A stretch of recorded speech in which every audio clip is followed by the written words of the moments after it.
Le gouvernement américain vient d'offrir une aide aux réfugiés maliens en Mauritanie. Pouvez-vous nous en dire davantage? Bon, je peux vous dire que le gouvernement des États-Unis s'est engagé à aider toutes les populations vulnérables résidant dans les zones frappées par la guerre au Mali. Nous avons actuellement deux programmes complètement distincts. Une pour aider les peuples mauritaniens eux-mêmes qui souffrent de l'insécurité alimentaire à cause de la sécheresse, et un autre programme pour aider les réfugiés qui sont venus du Mali. Jusqu'à maintenant, en 2012, nous avons contribué à peu près 15 millions de dollars pour ces deux programmes.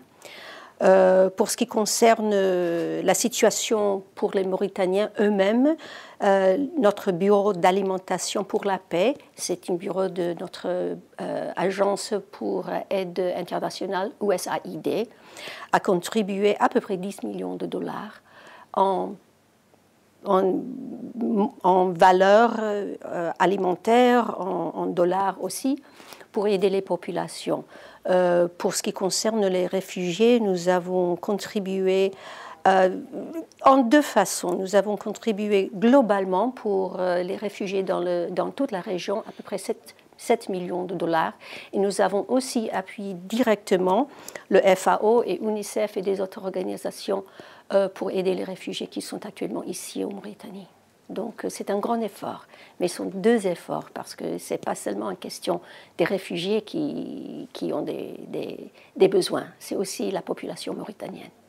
La situation dans le nord du Mali est très inquiétante, source d'inquiétude dans les pays de la sous-région. Est-ce qu'il en est de même pour la communauté internationale et pour les États-Unis? Absolument.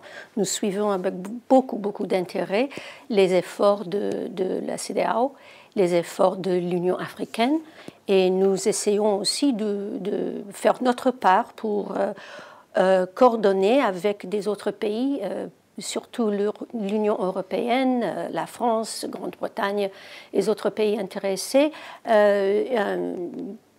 Amis de Mali, un groupe d'amis de Mali qui pouvaient soutenir les efforts et aider aux efforts de la CEDEAO, de l'Union africaine et de l'ONU et des autres pour résoudre ce problème. Parce que vraiment, l'instabilité dans un coin du Sahel risque de l'instabilité partout.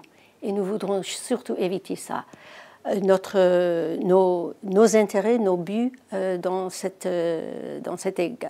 regard, c'est de, première chose, assurer que le gouvernement du Mali est légitime et reconnu par les peuples maliens, que les élections se déroulent, sont organisées et prennent place, et surtout que l'intégrité territoriale du Mali sera protégée. Donc ce sont les trois points les plus importants pour nous. Madame l'ambassadeur, pouvez-vous nous confirmer que des manœuvres militaires auront lieu en Mauritanie et que des forces américaines y seront impliquées? Oui, absolument. Ça concerne un exercice militaire qui s'appelle Flintlock. Ça prend place chaque année. En 2010, c'était au Sénégal. 2011 était prévu pour le Mali, mais malheureusement, les événements en Mali ont changé tout ça. Mais pour 2012, c'est la Mauritanie qui a offert d'organiser, d'être le hôte pour cette manœuvre militaire qui sera assez importante parce que ça demande la participation de tous les joueurs régionaux. Donc le Sénégal, peut-être pas cette année le Mali, je ne sais pas encore, le Niger, les autres pays du région, le Burkina, et bien sûr les forces militaires américaines. Le but de ça est de renforcer la capacité les forces de sécurité dans toute la région, pas seulement en Mauritanie, mais dans toute la région. Donc ça aura lieu normalement en février-mars de 2013. Et le manœuvre s'appelle Flintlock. D'accord. La situation politique en Mauritanie est caractérisée par un bras de fer entre l'opposition et le pouvoir qui demande le départ du président Ould Abdelaziz. Quelle est la position de votre gouvernement? Bon, notre gouvernement soutient, supporte et demande toujours que les gouvernements et les partis, soit de majorité, soit d'opposition, respectent les lois du pays Et surtout, nous voudrons éviter qu'il y aura des changements de gouvernement pas constitutionnels. Donc nous encourageons à tout le monde de s'engager dans un dialogue honnête, franc, ouvert, et d'essayer vraiment ensemble de résoudre leurs différences pacifiquement avec un dialogue honnête et ouvert et inclusif.